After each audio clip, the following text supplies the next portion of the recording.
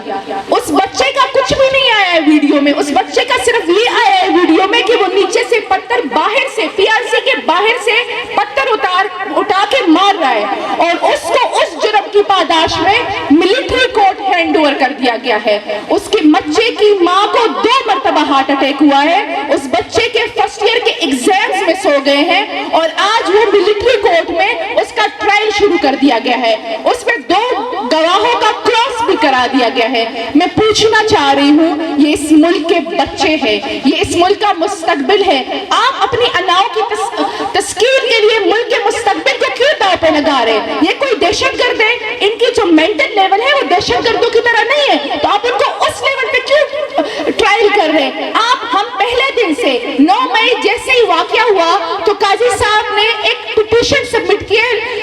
Peshawar high court میں کہ آپ اس کی شفاف انکوائری کریں. تو آپ 9 مئی کی شفاف انکوائری کیوں نہیں کر رہے اور آپ بچوں کو ٹرائل کر رہے ہیں؟ سیم کیس ہوئے بنو میں, بنو کے 10 لوگوں کو کوہارٹ ملٹری ٹرائل میں پیش کیا گیا جس میں 6 بچے تھے, سارے جوینائل تھے. تو اشتیاق ابراہیم صاحب کی ایک رپورٹڈ ججمنٹ ہے کہ آپ جوینائل کو ADC میں بھی ٹرائل نہیں کر سکتے, تو آپ نے جوینائل کو ملٹری کورٹ ہینڈ اوور کر دیا صرف اور صرف اپنی بادشاہت قائم کرنے کے لیے. میں یہاں پہ